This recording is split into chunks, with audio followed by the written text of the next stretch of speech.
Assalamualaikum warahmatullahi wabarakatuh. Gimana kabar Bro Ensis nyari? Sehat dan tetap semangat ya. Oke, nggak panjang kayak lebar Bro Ensis. Langsung aja kita mulai ya untuk konten kali ini ya. Kenapa? Banyak yang komplain sama kita ya, tapi alhamdulillah ya komplainnya komplain membangun ya. Komplainnya apaan? Lu kalau pembukanya lama-lama Bro. Masya Allah. Oke, kita mulai aja. Oke, sesuai dengan judul konten kali ini ya Bro Ensis ya. Jangan sembarangan peluk lawan jenis Bro. Nah, judul kontennya udah naik tuh. Jangan sembarangan peluk lawan jenis Bro. Oke, gue bacain ya pertanyaannya ya. Nah, Assalamualaikum warahmatullahi wabarakatuh. Waalaikumsalam warahmatullahi wabarakatuh ya.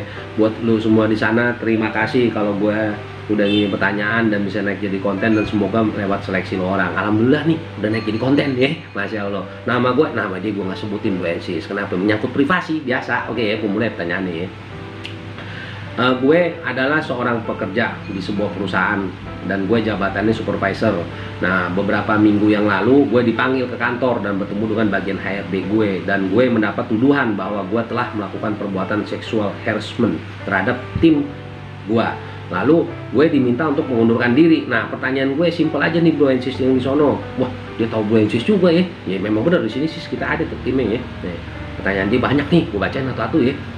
Nah, satu, apakah kalau namanya meluk sama rangkul itu beda-beda tipis. Nah, terus gue lakukan itu dengan tujuan ke tim gue sebagai yang bersifatnya biar friendly, biar deket gue sama anak buah di bawah gue. Jadi nggak ada unsur gue mau ngapain, mau seksual unsur habis ini lu tulis panjang banget Bro, Masya Allah ya. Gue bacain dulu di Bro Ensis ya. Oh, gini gue bacain nih, dengan jadi dia maksudnya nih, dia meluk nih, dia nggak ada tujuan untuk arah ke seksual, termasuk seksual harassment ya. Nah, terus berikutnya, jika staf gue yang dirangkul tuh merasa keberatan, ya gue kan bisa diketemukan dan gue bisa minta maaf. Padahal kalau pas memang enggak, kenapa dari awalnya dia diem aja? Ya dia diem karena takut mungkin lo pimpinannya kan, Masya Allah.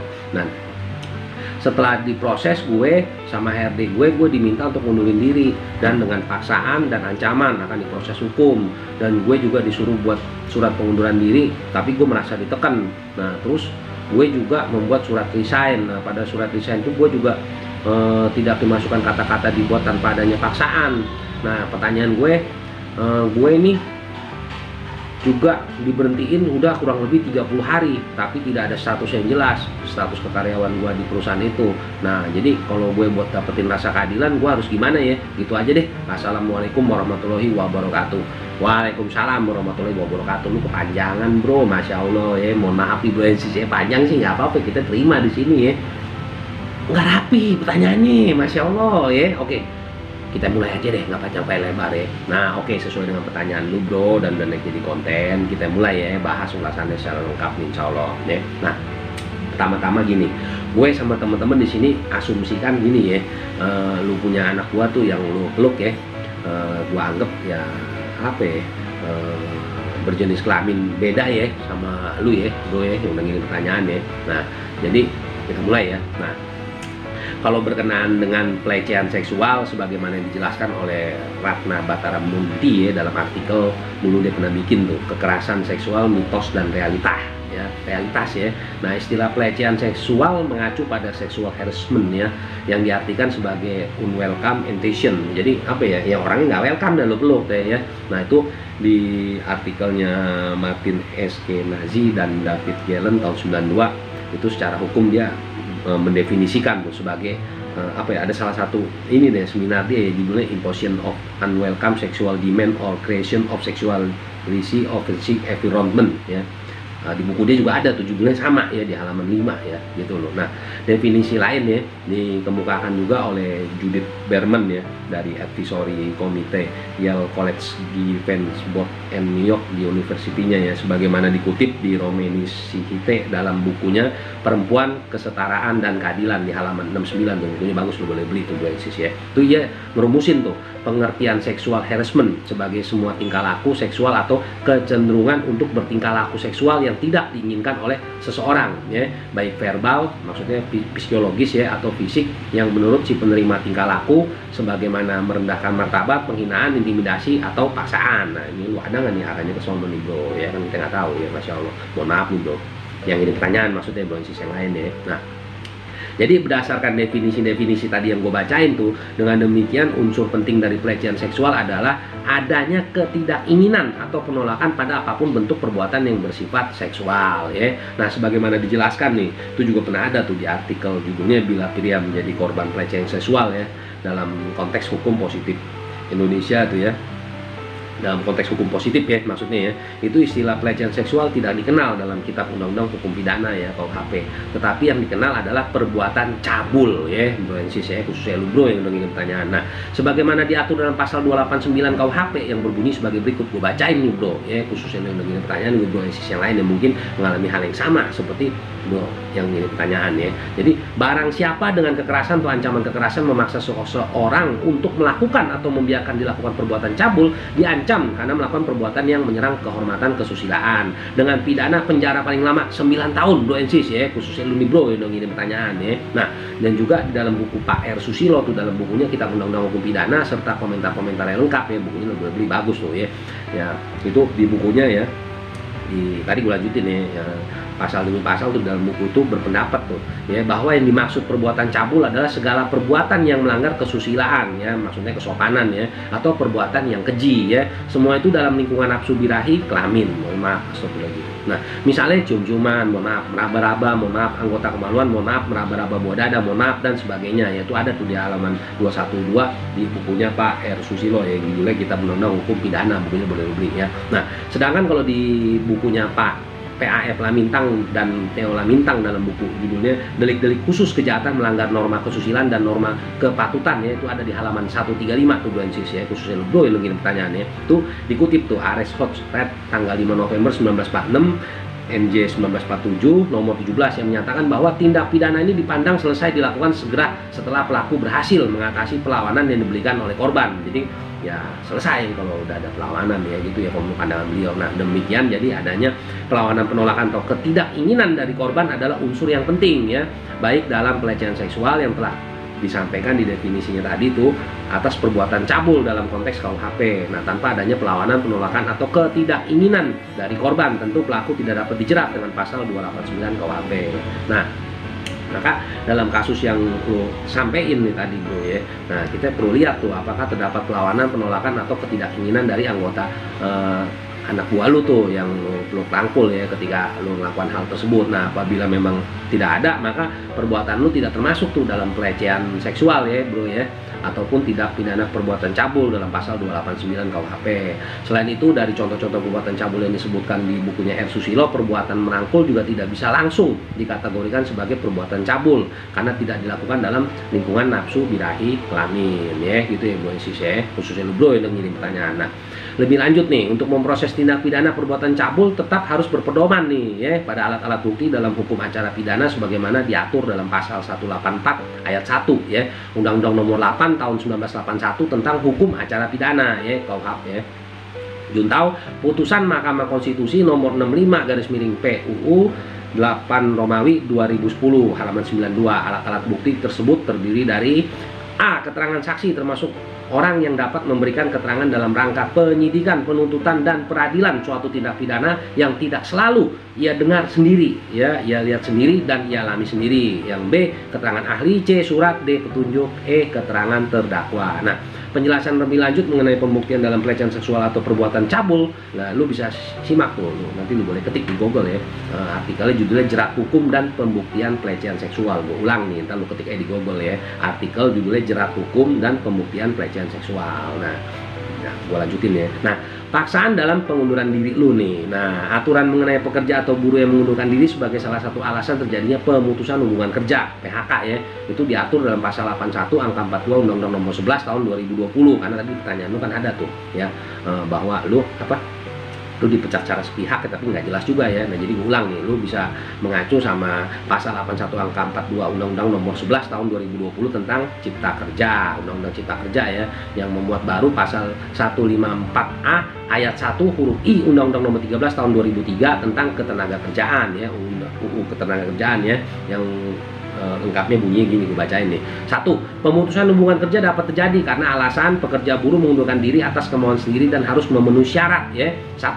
Mengajukan permohonan pengunduran diri secara tertulis lambat-lambatnya 30 hari sebelum tanggal mulai pengunduran diri. Yang kedua, tidak terikat dalam ikatan dinas. Dan 3. Tetap melaksanakan kewajibannya sampai tanggal mulai pengunduran diri. Nah, berdasarkan rumusan pasal tadi itu dapat kita ketahuin nih, Bro Ensis, khususnya lu nih bro yang mengirim pertanyaan ya, bahwa pengunduran diri harus didasarkan atas kemauan sendiri ya, bukan adanya paksaan atau ancaman dari pihak lain ya. Nah, mengenai pertanyaan lu tadi tuh bro di awal ya, atas adanya paksaan, ancaman ya, apalagi tadi kalau nggak salah lu nyebut ya ada ancaman terus ancaman dan akan diproses hukum pada saat membuat surat pengunduran diri, resign ya lu kalau keberatan maka lu harus dapat membuktikannya ya adanya paksaan dari ancaman tersebut tuh bro ya. Nah, jadi apa nih upaya hukumnya? Nah, buat menjawab pertanyaan lu nih, jadi langkah hukum yang dapat lu tempuh ya untuk memperjuangkan hak lu adalah dengan menempuh upaya penyelesaian hubungan industrial melalui mekanisme yang diatur dalam Undang-Undang Nomor 2 Tahun 2004 tentang penyelesaian hubungan industrial ya.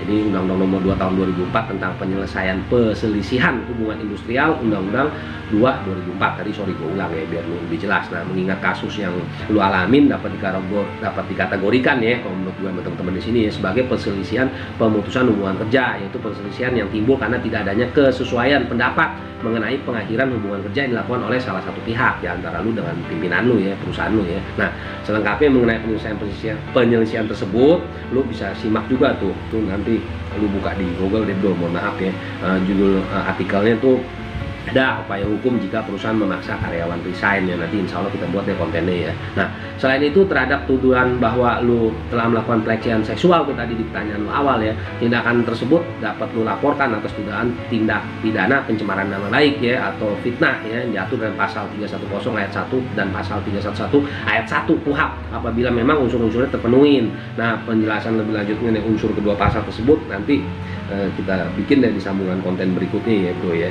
Nanti kita bikin lah biar lu dapat pencerahannya lebih jos ya. Nanti lu tolong ya kirim email lagi kontak person lu bro. Jadi kalau nanti kita live streaming, insya Allah kita di sini akan hadirkan pakar sama narsumnya, kita diskusi sama-sama ya, dan juga broadcast yang lain juga bisa ngikutin konten sambungan dari streaming. Nah, sebelumnya juga untuk dasar hukum konten kali ini ya gue bacain dulu nih seperti biasa broadcast ya. Nah, jadi untuk konten kali ini sesuai dengan judul ya udah naik tuh judulnya ya. Jadi kita mengacu sama Kitab Undang-Undang Hukum Pidana, Undang-Undang Nomor 8 Tahun 1981 tentang Hukum Acara Pidana, Undang-Undang Nomor 13 Tahun 2003 tentang Ketenagakerjaan, Undang-Undang Nomor 2 Tahun 2004 tentang penyelesaian perselisihan hubungan industrial. Nah, terus Undang-Undang Nomor 11 Tahun 2020 tentang Cipta Kerja. Nah, ini juga referensi yang tadi 3 buku ya. Itu dari bukunya PAF Bapak Lamintang dan Theo Lamintang, delik khusus ya, judulnya Kejahatan Melanggar Norma Kesusilaan dan Norma Kepatutan. Itu diterbitin di Sinar Grafika 2011 Jakarta ya.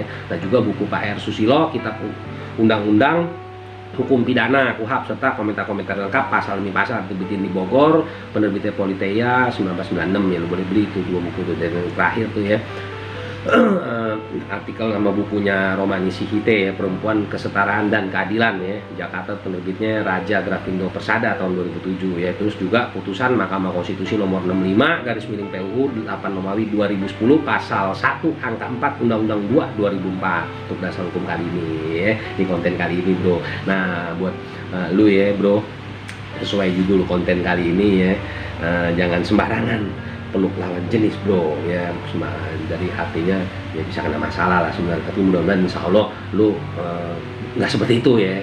Karena kalau gue lihat dari pertanyaan lu sama teman-teman di sini, kita lihat nih kayaknya lu dijolimin lah perusahaannya, atau mungkin terjadi miskomunikasi ya. Intinya kita nggak mau menuduh siapapun, pihak manapun ya, jadi ya baru praduga lah semuanya ya. Jadi kalau bisa sih ya, insya Allah diselesaikan kekeluargaan lah, baik lu sama anak buah lu sendiri ya yang udah lu peluk atau lu rangkul ya, atau sama pimpinan perusahaan lu dan perusahaan lu sendiri juga yang dimana lu kerja sebelumnya tuh ya, akhirnya lu katanya lu dipecat ya, mohon maaf ya, gue ikut prihatin ya itu ya bro Ensis ya. Nah, seperti biasa nih bro, tadi gue udah ngomong ya, lu tolong kirim nomor kontak person lu, insya Allah kita akan lanjutin konten ini, kita akan bikin live streaming dan kita hadirkan pakar dan narsumnya ya, kita diskusi sama-sama juga sama bro Ensis yang lain di konten berikutnya setelah konten ini nanti insya Allah ya kita umumin ya.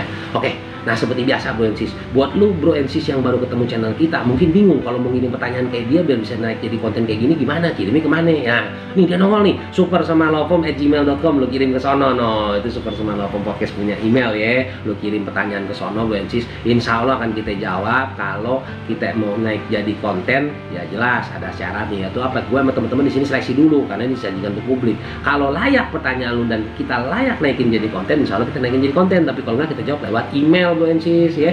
Dan buat lu, gue di konten-konten berikutnya sebelumnya sorry ya, mohon maaf gue bawa lihat nih, gue minta maaf ya, gue lupa nih ngomong sama lu semua ya bro and sis ya. Kalau pertanyaan lu yang belum dijawab sabar ya, jangan ngirimin spam. Jadi niban-niban pertanyaan yang ada, mohon apa, bukan apa ya, mohon maaf gitu loh ya bro and sis. Kenapa? Kesian teman-teman yang bareng ini pertanyaan jadi ketiba-tiba nama pertanyaan lu double spam maksudnya spam ya gitu ya bahasanya, astagfirullahaladzim gitu ya bro and sis ya. Nah buat lu semua juga bro and sis, kita ngucapin terima kasih ya udah setia di channel kita dan ngikutin konten kita terus, dan udah klik subscribe dan klik loncengnya ya. Kenapa? Jangan lupa di share ya, insya Allah apa ya, biar kita bisa berbagi ilmu ke bro and sis kita yang lain gitu loh bro and sis ya. Dan juga buat lu bro and sis yang baru ketemu channel dan mungkin insya Allah cocok, jangan lupa diklik subscribe, diklik loncengnya, dan tungguin insya Allah ya. Nah, kalau konten kita naik insya Allah lu bisa ikutin gitu loh ya bro and sis. Astagfirullah, kali ini bapak lihat lagi nih, masya Allah ya gitu ya bro and sis ya. Nah sebelum gue pamit seperti biasa bro and sis, gue mewakili teman-teman Super Semalofom Podcast di sini minta maaf kalau ada salah-salah kata. Kenapa? Kita semua manusia biasa di sini bro and sis ya. Tapi nggak usah khawatir, setiap menjawab semua pertanyaan yang masuk ke channel kita, kita selalu mengacu ya, pertanyaan lu orang maksudnya ya, kita mengacu dengan peraturan perundang-undangan yang ada dan regulasi yang ada, serta referensi yang akurasinya, informasinya itu semua kita rangkum untuk kita rangkum untuk menjawab pertanyaan lo. Insya Allah jos, gue jadi baba liot nih bro and sis, mohon maaf ya, gue faktor umur kali yang ngomong bisa kelibet-libet nih, astagfirullahaladzim ya. Gitu dulu ya bro and sis, sebelum gue pamit seperti biasa nih bro and sis, dua hal yang gue mau sampaikan. Ini masih suasana pandemi covid, jangan lupa ya prokes. Pesennya mama, apa itu? Pakai masker, jaga jarak, cuci tangan. Kalau lu habis beraktivitas dari luar pulang ke rumah lu dan nemuin keluarga lu, jangan lupa salinan pakaian yang bersih. Tiap hari olahraga ya, pola makan, pola hidup dijaga ya. Biar apa? Biar tetap sehat dan semangat bro and sis ya gitu ya. Dan terakhir sebelum gue pamit, masya Allah gue benar-benar pamit nih ya. Kalau nonton kita punya channel jangan di skip biar nggak gagal paham bro and sis ya. Kalau lu yang udah gini pertanyaan sih gue yakin insya Allah nggak mungkin lu skip ya. Kalau nggak lu nggak dapet jawaban dan pencerahan, masya Allah ya. Oke. Nah seperti biasa, bersihin hati, bersihin pikiran, disiplin bro and sis. Kenapa sih gue selalu ngingetin lu bersihin hati, bersihin pikiran, disiplin? Insya Allah tuh bro and sis, kalau udah lu lakukan itu ya, di setiap kegiatan lu, aktivitas lu keseharian, kita akan terhindar dari semua bentuk macam pelanggaran dan masalah hukum yang bisa timbul terhadap diri kita. Jadi biasain bersihin hati, bersihin pikiran, disiplin bro and sis. Gitu ya bro and sis ya. Udah habis kali ya, udah gak ada lagi gue sampein ya. Oke, gue pamit dulu bro and sis ya. Tetap sehat dan semangat ya. Assalamualaikum warahmatullahi wabarakatuh.